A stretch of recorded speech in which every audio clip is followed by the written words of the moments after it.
In this video, we're going to talk a little bit about in-text citations, which is basically citing your sources and quotations. So any idea which is not your own must be cited appropriately, and you know that, right? But there are actually different nuances to this. So you all know, I think, that direct quotes, so things that you take directly out of another source, need to be cited. But you also need to cite summarized information and paraphrased information. We're going to talk a little bit about that now.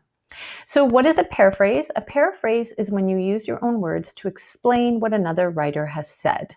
And it can generally be as long or longer than the original text, but you've used your own words, your own diction, your own sentence structure in order to retell what you've read. A summary is actually the main ideas of a text that you've read, so summary points, and it's generally very, very short, or at least shorter than the original.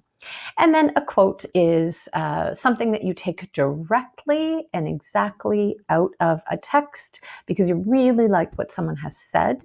And so you use the quotation marks to delineate that it's someone else's words. So in-text citations are used to let your readers know that you're using ideas and information that have come from someone else. So this is what a short quotation would look like. So according to teacher librarian Jennifer Todd, quote, "It is essential to cite the work of others in order to give proper credit." End of quote, and then period. Now there's an asterisk there because the citation is going to look different based on the citation style used. So this particular citation is APA, but MLA will look very, very different. If you have a long quotation, typically it's going to look different. What you would need to do is you'll notice a couple of things. So according to teacher librarian Jennifer Todd, and then there's an indentation.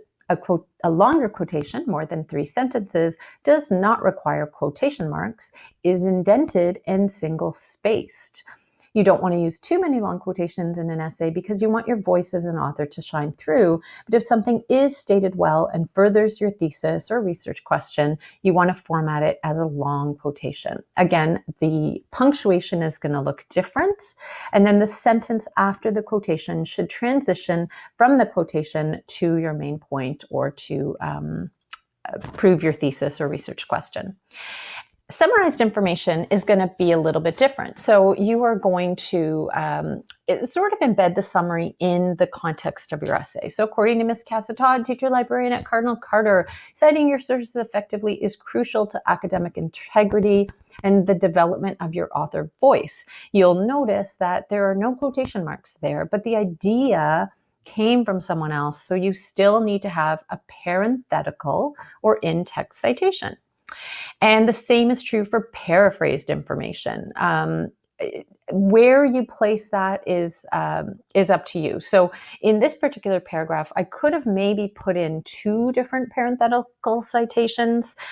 So if you have a big paragraph that you've paraphrased that isn't your own work, you might want to put the embedded citation or parenthetical citation at the end of each paragraph.